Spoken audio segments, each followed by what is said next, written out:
బట్టతలతో బాధపడుతున్నారా? ఆధునితనమైన పద్ధతిలో hair transplantation చేయబడును. Face clinic, Hyderabad. నమస్తే రమగారు. నమస్తే జీ. రమగారు, మనము ఒక వీడియో చేశామండి. మీ దినచర్య ఉదయం నుంచి రాత్రి పడుకునే వరకు మీరు ఏం చేస్తారు ఏంటనేసి. అయితే అందులో పూజ గురించి బ్రీఫ్గా చెప్పారు, పూర్తిగా మాట్లాడుకోలేదు. మరి ఈరోజు అసలు మీరు ప్రతిరోజు చేసే నిత్య పూజ ఏ విధంగా చేస్తారు, ఏం మొక్కుతారు? మొక్కులు మాకు చెప్పరేమో బహుశా. ఏం చేస్తారు రమగారు? ఎట్లా? సాధారణ పూజ చేయాలి. అవునా? అంటే నా పెళ్ళికి ముందుకి పెళ్ళికి తర్వాతకి తేడా ఉంది. మా శాఖలు వేరు. సో అమ్మ వాళ్ళ ఇంట్లో పూజా విధానం ఒక రకం. అందులో రోజు ఆడపిల్లలు ఇంట్లో ఉన్న వాళ్ళందరూ పూజించే విధానాలు అవి తెలీదు. మా అమ్మ దేవతార్చన చేసేటప్పుడు ఏవో స్తోత్రాలు వరుసగా ఆవిడ చదువుకుంటుండేవారు. అవి విని విని విని నాకు దేవతార్చన విధానం అలవాటైంది, బాగా వచ్చింది. కాకపోతే అది దానికి ప్రత్యేకంగా మడిగట్టుకోవాలి. మా పెరమాళ్ళని అందరూ ముట్టుకోరు. మా ఇంట్లో విధానం అది. ఈ అత్తవారింట్లో పూజా విధానం వేరు. అమ్మ వాళ్ళది నిలుబొట్టు, అత్తగారి వాళ్ళది అడ్డబొట్టు. ఓకే. ఈ బొట్టు తేడాతోటి పూజా విధానాల తేడాలు ఉంటాయి. తులసి పూజ అవి మా ఇంట్లో అలవాట్లేదు. మరి మా వాళ్ళల్లో ఎవరైనా చేస్తారేమో. తులసితోటి స్వామిని పూజిస్తాం కానీ తులసికి పూజ తెలియదన్నమాట. నోములు వ్రతాలు అవి ఉండవు మాకు. పుట్టింట్లో లేవన్నమాట, నోములు ఉండవు. మన పౌర్ణమి నోములని, వరలక్ష్మి వ్రతము, తర్వాత మంగళగౌరి వ్రతాలు అవి ఏం చెయ్యం మేము. ఓకే. అక్కడ ఉండవు. వాళ్ళకి ఆ సిద్ధాంతం కాదనమాట. వాళ్ళ సిద్ధాంతం వేరుగా ఉంటుంది. అయితే తర్వాత కొంచెం కాస్త పెద్దవాళ్ళం అయ్యాక వినాయక చవితి ఒకటి బాగా చేసుకుంటూ ఉండేవాళ్ళం. తర్వాత వరలక్ష్మి వ్రతం పూజ చేసుకోవటం, లక్ష్మీ పూజే కదా, ఆడపిల్లలకి మంచిదని మా రంగపిన్నో మా ఆండక్కో ఎవరో వాళ్ళిద్దరిలో వాళ్ళు ప్రవేశపెట్టారు. వరలక్ష్మి వ్రతం అప్పుడు మా అమ్మ పూజ, మాకు మా దేవతార్చన అయిపోతే విడిగా మేము ఒక పీట పెట్టుకుని బంగారపు వస్తువు ఏదైనా పెట్టుకుని వరలక్ష్మి వ్రత విధానం పుస్తకం చదువుకుని పూజ చేసుకునేవాళ్ళు. అదే మాకు తెలుసు, అంతకంటే తెలియదు. అత్తవారింటికి వచ్చాక వీళ్ళ పూజా విధానం అవి కొంచెం వేరుగా ఉంటాయి. వీళ్ళకి నోములు అవి ఉన్నాయి. మూగిదానికైనా 3 నోములే అని 3 వేలు చూపించేవారు మా అమ్మగారు. ఓకే. మా వారి నాయన, అత్తగారు లేరు కదా, సో మా వారి నాయనమ్మ ఉండేవారు, మా అమ్మగారు ఉండేవారు. 3 నోములు అని మన వరలక్ష్మి వ్రతం చేయించారు. మంగళగౌరి నోములు పట్టించారు, 5 సంవత్సరాలు చేయవలసింది. తర్వాత ఏమో పువ్వు తాంబూలం పండు తాంబూలం నోము ఒకటి నోయించారు. తర్వాత 16 ఫలాల నోము అదొకటి పట్టించారు అనమాట. వరలక్ష్మి వ్రతం ఏటా చేసుకునేది. క్రమంగా ఇది నేను నేర్చుకున్నా. అయితే ఈ మామగారు అప్పుడప్పుడు ఉంటుండేవారు కానీ రెగ్యులర్గా ఎప్పుడు నాతోటే లేరు. ఎప్పుడైనా వచ్చేవారు. ఆవిడ పూజా విధానాన్ని నాకు నేర్పించేసే ప్రయత్నం చేయలే. నేను చదువుకున్న పిల్లని, సంస్కృతం వచ్చు, పెద్దింట్లో నుంచి వచ్చాను కాబట్టి కొంత ఏదో చేసుకుంటుందిలే అన్నట్టుగా దీపం పెట్టుకోవటం ఒకటే పూజా విధానంగా ఉండేది నాకు తెలుసు అప్పట్లో, పెళ్ళైన కొత్తల్లో. ఆయన మావారు సంధ్యావందనం చేసుకోవటము, ఆయన జపం చేసుకోవటం చిన్నతనంలో వాళ్ళకి ఉపనయనాలు చేసేసారు 7-8 ఇయర్స్కే. అప్పటి నుంచి ఆయన వాళ్ళకి బాగా అలవాటు. మా మరుదులు కూడా చాలా బుద్ధిమంతులు ఆ విషయంలో. పొద్దున్నే లేచేసి సంధ్యావందనం చేసుకోవటము, సొంతంగా జపం చేసుకోవటము అది ఉండేది. ఓకే. ఈ పూజ ఏముంది, నేను దీపం పెట్టుకోవటం, 4 పువ్వులు పెట్టడం, ఏదైనా పళ్ళు నైవేద్యం పెట్టడమే చేసేదాన్ని. దీపం కూడా ఆయన ఒకసారి పెట్టేసేవారు, నేను మళ్ళీ అందులో కొంచెం నూనె వేసేదాన్ని. అలాగే చేసేదాన్ని. ఒక 3-4 సంవత్సరాల పాటు వరలక్ష్మి వ్రతం, మంగళగౌరి నోములు, ఏదైనా సత్యనారాయణ వ్రతం చేసుకుంటే అది తప్ప మొదటి 4 సంవత్సరాల పాటు నేను ఏమీ పెద్దగా శ్రద్ధగా చేసింది అయితే లేదు. ఇవన్నీ నిజాలే, ఇందులో దాచేందుకు ఏం లేదు. అయితే 4 ఏళ్ళు మా పెద్ద అబ్బాయికి ఒక ఏడాది ఇంచుమించుగా ఏడనర్థం వయసు ఉండగా మా వారికి కొంత పరిచయస్తులు, బహుశా బాబాయ్ గారి ఫ్రెండ్స్, వీరి మామయ్యకి ఫ్రెండ్స్ అనమాట. ఫ్రెండ్ ఒక ఆయన మోహన్ రావు గారు, వారి పేరు తలుచుకుంటేనే చాలా సంతోషంగా ఉంటుంది. ఆయన నాకు చెప్పారు, అమ్మ లలితా సహస్రం చదువుకోండి మీరు. నా పెళ్లి నాటికి నాకు లలితా సహస్రం రాదు.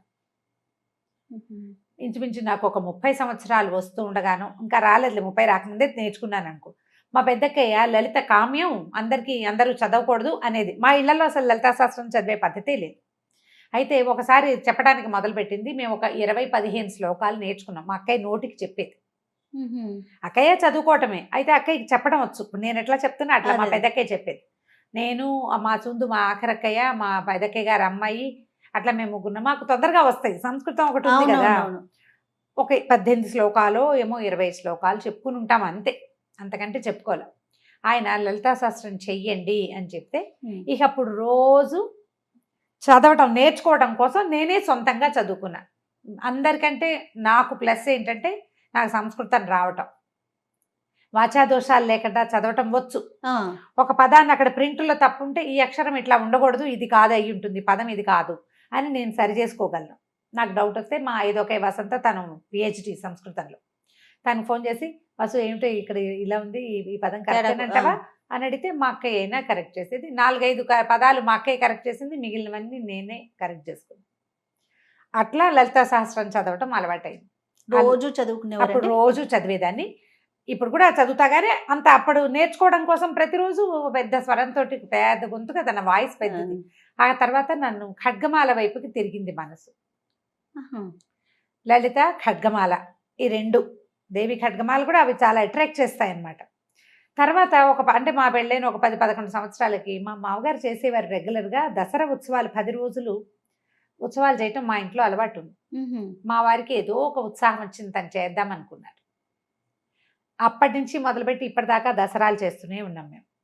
దసరా ఉత్సవాల కోసం ప్రత్యేకంగా కలశం పెట్టుకోవటము మా ఇంట్లో ఉంది. నవరాత్రులు చేస్తారు. నవరాత్రులు చేస్తాం. 10 రోజులు పగలు ఉపవాసం, రాత్రి భోజనం, 2 పూట్ల లలిత ఖడ్గమాల ఇవి చదువుకోవటం. నాకు అప్పటి నుంచి త్రిశతి చదవటం అలవాటైంది.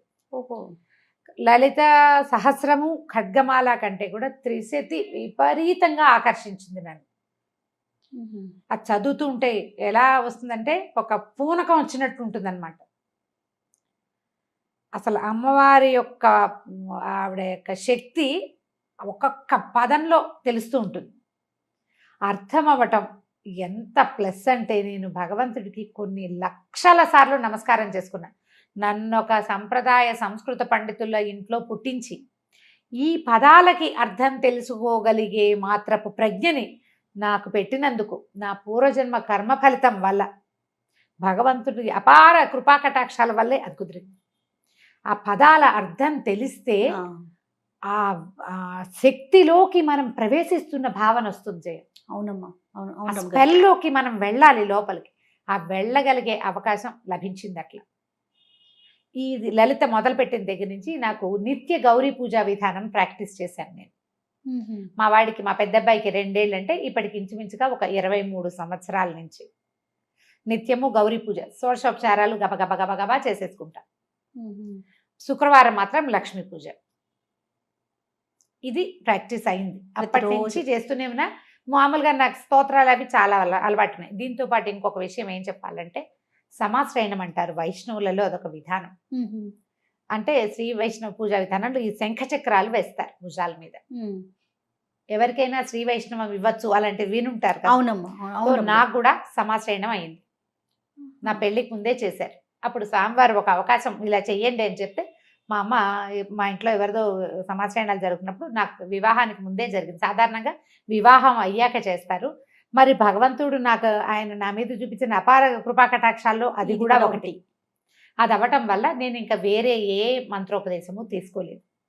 అష్టాక్షరి ఉపదేశం నాకు వివాహాత్ పూర్వమే ఉంది. నేను శాఖ మారిన నారాయణమూర్తి నాతోటే ఉన్నాడు. ఆయన నన్ను వదిలిపెట్టలే. ఈ రోజువారీ పూజా విధానం ఇవన్నీ చేసిన ద్వయమంత్రం లేకుండా, అష్టాక్షరి లేకుండా నా రోజు గడవదు. దానికి గురు పరంపర చెప్పుకోవటం, గురు పరంపర చెప్పటం, రూపం ధరించడం, బొట్టు పెట్టుకోవటం, అవి చేయటల్లా వీరు విధానం వేరు కదా. దాని మీద తగాదాలు వాటికి వెళ్ళడం. నారాయణుడు నాతోటి ఉన్నాడు, బొట్టులో ఉండక్కర్లేదని భావించాను నేను. ఇది ఇప్పుడు ఎవరికైనా సమాధానం చెప్పాల్సిన అవసరం కూడా లేదు కదా. మీకు నా సొంత విషయం కదా, నా సొంత విషయం. మా అమ్మ వాళ్ళు పెద్దగా అభ్యంతర పెట్టలేదు. నేను నా అష్టాక్షరి తీసుకున్నా, మా వారికి నేను చేసుకునేది అది నాదే, నేను ఎవరికి చెప్పక్కర్లేదు. ఇప్పుడు ముఖతః చెప్తున్నాను కానీ తెలుసు వాళ్ళకు కూడా. నేను అష్టాక్షరి చేసుకుంటా తప్పకుండా. ఒక 108 ఖచ్చితంగా మాలతోటి జపం చేసుకున్నాక అప్పుడు వేరే పని చేసుకుంటాను. ఎంత పరిగెడుతున్నా ఇవి 2 మాత్రం ఇది తప్ప. ఆ స్నానం చేసి నేనేం చేస్తాను, నేను చదువుకునే స్తోత్రాలు నాకేంటంటే మా ఇంట్లో అలవాటు ఉన్నవి కొన్ని ఉన్నాయి రెగ్యులర్గా చేసేవి. పంచాయుధ స్తోత్రము, తర్వాత ఏమో వెంకటేశ్వర సుప్రభాతము, ప్రపత్తి స్తోత్రము. సుప్రభాతాలు రోజు చదవను, శనివారం మాత్రమే సుప్రభాతం చదువుతా. ప్రపత్తి స్తోత్రాలు రోజువారి గడగడగడగడ వెళ్ళిపోతాయి. అవి అలవాటు అయిపోయింది చిన్నప్పటి నుంచి. ముందు నుంచి వచ్చు అవి నాకేంటంటే ఇప్పుడు రావట్లేదు జయ. ఇది వరకు ఎవరైనా 4-5 రోజులు వరుసగా చదివితే తర్వాత నాకు వచ్చేసేవి. మా అమ్మగారు చదివే రామరక్ష స్తోత్రం అవన్నీ మా అమ్మ చదువుకునేది. ఇవన్నీ రావటంతో స్నానం చేసి నేను దేవుడి దగ్గరికి వెళ్ళే లోపల కుదిరితే ఉచ్చేశ్రవంతో పెద్ద సౌండ్, లేకపోతే నోట్లో అయినా వరుసగా గణేష పంచరత్నాలు, తర్వాత ఏమో సుబ్రహ్మణ్యాష్టకము, తర్వాత ఏమో వెంకటేశ్వర కరావలంబము, ఈ 3 లైన్. ఈ 3 చదివాక పంచాయుధ స్తోత్రం. పంచాయతీ స్తోత్రం బాగా చిన్నప్పటి నుంచి అలవాటు, పంచాయతీ స్తోత్రం చదువుకోవటం. ఆ తర్వాత స్వామివారిది సుప్రభాతాలు, ఇవి ఈ లైన్, ఇవి ఒక 3. వీటితో పాటు రామరక్షా స్తోత్రం బాగా ఇష్టం. రామరక్షా స్తోత్రం, కాలభైరవాష్టకం అప్పుడప్పుడు చదువుతాను. దక్షిణామూర్తి స్తోత్రం చాలా ఇష్టం నాకు. దక్షిణామూర్తి, ఈ మొత్తం ఇన్ని స్తోత్రాలు కలిపి అటు ఇటుగా నేను అక్కడే కూర్చుంటే ఒక 20 నిమిషాలు 25 నిమిషాలు పడుతుంది నాకు కూర్చుని ఉంటే. ఖాళీగా అలవాటు ఉంది కదా, కంఠస్థం అలవాటు ఉంది కాబట్టి అక్కడ కూర్చోక్కర్లేదు, పని చేసుకుంటూ ఇవి చదివేసుకుంటా. అక్కడి నుంచి దేవుడి దగ్గర కూర్చున్నప్పుడు దీపారాధన చేయటం, పువ్వులు తెచ్చుకోవటం. అంటే బయట నుంచి కొనుక్కొచ్చిన పువ్వులని ఇప్పుడున్న నేను కొత్తగా వెళ్ళే 5-6 సంవత్సరాల క్రితం ఇల్లు తీసుకున్నాం. అక్కడ ఏంటంటే కింద కాసిన మొక్కలు ఉన్నాయి, ఏవో పువ్వులు వస్తాయి. నా అదృష్టం ఏంటంటే భగవంతుడు నాకు తోడబుట్టిన వాళ్ళని ఎంతమందిని ఇచ్చాడో, అలా ప్రేమగా నాతో ఉండే వాళ్ళని కూడా కొంతమందిని ఇచ్చాడు. కింద ఫ్లోర్ లో ఉండే జ్ఞానశ్రీయే ప్రతిరోజు పువ్వులు కోసి నాకు తెచ్చిస్తుంది, పంపిస్తుంది, పట్టుకొచ్చిస్తుంది. 90% తనే తెచ్చిస్తుంది. గ్రేట్. ఒక్కొక్కళ్ళని అట్లా ప్లస్ చేస్తాడు. ప్లస్ పువ్వులు పట్టుకొస్తుంది, ఏమైనా కొన్న పువ్వులు చామంతులు అవి ఉంటే అవి పెట్టుకుంటే పువ్వులు పెట్టుకోవటం, ఈ వరుస లైన్ అంతా చదువుకోవటం. ఖడ్గమాల కూడా చదివేస్తే అక్కడక్కడ ఖడ్గమాలే వెళ్ళిపోతుంది. శుక్రవారాలు నేను ఇంట్లో ఉన్నప్పుడు మాత్రం లలిత కానీ త్రిశతి కానీ చదువుకుంటా. దసరాల్లో పూర్తిగా ఇవి 3 వీటిని అలవాటుగా చదవటం అలా ఉంది. సాయంకాలాలు ఏం చేస్తాను, దీపం పెట్టుకుని ఎక్కువ ఏం చేయను. సాయంత్రం తేలిగ్గా 1-2 స్తోత్రాలు చదువుకుంటా. త్రిశతి సాయంత్రం చదివితే ఏంటంటే పగలు పనిచేసిన అలసటంతా పోతుంది జయ. ఏంటో నాకు అవునా అవకాశం దొరుకుతుంది అప్పుడప్పుడు, రోజు ఉండదు. ఇప్పుడు నేను ఇక్కడ 7:30 అయిపోయింది అనుకో, నా వల్ల కాదు ఇంకా కూర్చోవటం. పెందరాళ్ళే వెళ్ళిన రోజున తప్పకుండా చేస్తాను. దీంట్లో వీటిలలో ఒక్కొక్క రోజు ఒక్కొక్కటి ప్లస్ చదవబుద్ధి అయితే ఆ పూట ఖాళీగా ఉన్నాను అనుకో, కాలభైరవాష్టకం, తర్వాత జగన్నాథాష్టకం చాలా ఇష్టం నాకు, పూరి జగన్నాథుడి గురించి అదొకటి చదువుతాను. మధురాష్టకం అవి ఇష్టం. కృష్ణుడికి సంబంధించిన చాలా స్తోత్రాలు. ముకుందమాల మా ఇంట్లో ఉపదేశం ఉంది, నాయనమ్మకు ఉండేది. మా నాయనమ్మ ఆవిడ ఇట్లా మంచంలో ఉన్నా కూడా గుష్యతే ఎస్ఏ నగరే అనుకుంటూనే ఉండేవారు. దాంతో అదొకటి బాగా ఇష్టం. నేను ఆ ముకుందమాల పాఠం కూడా చెప్పాను. ఓహో, బాగా ఇంట్రెస్టింగ్ గా ఉంటుంది ముకుందమాల కూడా. అది కూడా అసలు ఎట్లా కృష్ణుడిలోకి మనని తీసుకెళ్ళిపోతుందంటే అర్థం కావాలి. ఇక్కడ ప్రధాన అంశం ఏంటంటే రమ్మగారు, మీకు వాటి భావం తెలియటం, దాని వలన పూర్తిగా ఇన్వాల్వ్ అయిపోతారు, దాని లోపలికి వెళ్ళిపోగలుగుతారు కదండి. నిజంగా అది చెప్తున్నాగా, లక్షల సార్లు కృతజ్ఞతలు చెప్పుకున్నా భగవంతుడికి అసలు అది తీరదనమాట. ఉన్నావు నాయన, అందుకని ఇప్పుడు లేకపోతే అంత అవకాశం అందరికీ లభించదు. అవునవును అవును. ఆ లభించటం, దాంతో పాటు నాకు భక్తి ఉండటం, ప్రధానంగా భగవంతుడి మీద ఆసక్తి ఉండటం. ఎంత హడావిడిలో ఉన్నా ఏదో ఒకటి. ఇప్పుడు నేను బజార్ ప్రయాణంలో కూడా నేను చదువుకుంటారు. ప్రయాణం ఒకవేళ నేను ఇంటి దగ్గర ఏం చదువుకునేందుకు అవకాశం లేక అలా పరిగెత్తుకుంటూ రావాల్సి వచ్చినప్పుడు మా టీవీకి వెళ్ళినా కూడా అక్కడ కారులో చదువుకుంటా మొత్తం స్తోత్రాలు. పువ్వులు వేసి గబగబా ఈ పూజ చేసేసి అక్కడి నుంచి ఈ స్తోత్రాలన్నీ రెగ్యులర్ గా ప్రతిరోజు. నిత్య నైవేద్యాలు ఏమైనా పెట్టుకుంటారా రమ్మగారు? అలా మా దగ్గర ఏంటంటే నేను ఇంట్లోనే ఉంటే ఏదైనా చేసి పెట్టుకుంటాను జయ. ఇంట్లో లేకపోతే ఎక్కువగా మేము పెట్టేవైతే పాలు పళ్ళే. ఓహో, మా వారికి ఆయన పూజ ఆయనది కదా, తన పూజ వేరు నాది వేరు. ఆయన అంటే ఒకే చోట దేవతార్చన ఉన్నప్పటికీ ఆయన పద్ధతి విధానాలు వేరు. ఆయన రెగ్యులర్ గా చేసేసుకుంటారు. ఆయన పంచాయతనం ఉంది మా ఇంట్లో, శివ పంచాయతనం ఉంది. ఆయన అభిషేకం చేసుకోవటము, నైవేద్యం పెట్టుకోవటము. అయితే ఈ పంచాయతనాల్లో కూడా మరి అన్నం నివేదన పెట్టాలని కొంతమంది చెప్తారు, కానీ మాకేంటి ఇంట్లో పెద్దవాళ్ళు చెప్పేదాన్ని పాటిస్తాం. అలా కాదు, ఇలా పెట్టండి, అలాగే చేయక్కర్లేదు. కాబట్టి ఇక మడి కట్టుకుని అన్నం వండి పెట్టాలి వెళ్ళేవి. దసరాలు, నవరాత్రుల్లో, తర్వాత వినాయక చవితి, ఇవన్నిటికీ మడితో వండుకునే అలవాటే ఉంది మాకు. రోజు వారడి లేదు. రోజు ఎక్కువగా మేము పెట్టేది పళ్ళు, పాలు, తర్వాత ఏమో పటిక బెల్లము, పంచదార, బెల్లము, ఏదైనా కొంచెం పులగం చేసుకుంటే పులగం పెడతాం, అట్లా నివేదన చేసుకుంటాం. కొబ్బరికాయలు కొట్టడము. ఇదే విధానం. ఇప్పుడు ఇందులో ప్లస్లు మైనస్లు ఇందులో ఎవరి సలహా సంప్రదింపు ఐడియాలు లేవు. పూర్తిగా మీది కదా, పూర్తిగా నాదే. భగవంతుడు నాకు ఇచ్చిన స్వాతంత్రం ఏంటంటే ఇందులో నన్ను కరెక్ట్ చేసే వాళ్ళని ఎవరిని పెట్టలా నాకు. కానీ భావాలు వేరు కదా రమ్మగారు మీది. కానీ ఇంట్లో డాక్టర్ గారిది కానీ భావాలు వేరు కదా, ఉమ్. ఎక్కడన్నా ఇబ్బంది అనిపించిందా మీకు? ఏం లేదు, అదే చెప్తున్నా కదా. అదృష్టవంతులైతే. ఆ విషయంలో అదృష్టవంతులే. మా మరుదులు చాలా ప్రేమగా ఉన్నారు నాతోటి. సొంత తమ్ముళ్ళున్నా అంత బాగా కలిసి ఉండేవాళ్ళు కాదేమో. ఓకే. వాళ్ళ ఫస్ట్ ప్రిఫరెన్స్ వదినే ఎప్పుడు, మొదటి నుంచి అప్పటి నుంచి ఇప్పటిదాకా ఇంచుమించు 30 సంవత్సరాలు అవుతుంది. నన్ను కరెక్ట్ చేయలే ఎప్పుడు. మా మామగారు కొంచెం అంటి ముట్టినట్టే ఉండేవారు. గౌరీ పంచాక్షరి తీసుకోండి అని చెప్పారు ఒకసారి, మిమ్మల్ని తీసుకోమన్నారు ఒక మంత్రం, గౌరీ పంచాక్షరి తీసుకోవచ్చు అని, బాగుంటుంది అని, మంచిది అవును స్త్రీలకి, అది మంచిది, అది కూడా భర్త నుంచే తీసుకోవాలి, అలా ఏవో నియమాలు ఉండే, నాకు అంత బాగా తెలియదు దాని మీద. ఓకే. నాకు ఎందుకనో అంత అనిపించింది. నారాయణమూర్తిని వదిలిపెట్టాలని అనిపించల, వారితో పాటు ఇంకేది చేద్దాం. రమ్మగారు ఇది సందర్భం కాదు, కానీ నాకు ఒక ప్రశ్న అండి, ఎప్పటి నుంచో శైవ వైష్ణవ మతాలు అసలు ఎందుకు ఈ డిఫరెన్స్ వచ్చిందండి? అంటే అది తప్పు అనేది నా భావన కాదు, కొంతమంది శైవం కొంతమంది వైష్ణవం, ఎందుకు వచ్చింది? ఇప్పుడు మీరు రెండు భావాలతో ఒకే ఇంట్లో ఉంటున్నారు, అది మీరు సర్దుకుపోవటంలో వెళ్ళిపోతుంది. భగవంతుడు ఒక్కడే కదా అనే భావన ఉన్నప్పుడు ఇలాంటి చీలిక అసలు ఎక్కడి నుంచి వచ్చిందంటారు? ఇవి అంటే రెండు వైదికమైనవే జయ. శివకేశవులు ఇద్దరు స్థితిలయకారకులు. అవును. అయితే ఈ స్థితికారకుడైన విష్ణువే పరమదైవతం అని భావిస్తారు వైష్ణవులు. ఆ స్వరూపం, ఆ నడిపించే ఆ కథ, ఆ క్రియ, అది ఆకర్షితుల్ని చేస్తుంది కొంతమందిని. శివుడు లయకారకుడు, ఐశ్వర్యకారకుడు, ముక్తి ప్రదాయకుడు, ఆయనే పరమదైవతమని కొంతమంది భావిస్తారు. నీకు చూడు, ఆ పచ్చటి చెట్టు ఉంటే ఆ పచ్చటి చెట్టు మీద కొంతమందికి దృష్టి నిలుస్తుంది, దాని మీద ఒక గులాబీ రంగు పువ్వు ఉంటే గులాబీ పువ్వు మీదకి కొంతమందికి దృష్టి వెళ్తుంది. ఈ రెండిట్లలో ఏది కరెక్ట్? ఎవరి భావన వారిది కదా, వాళ్ళది.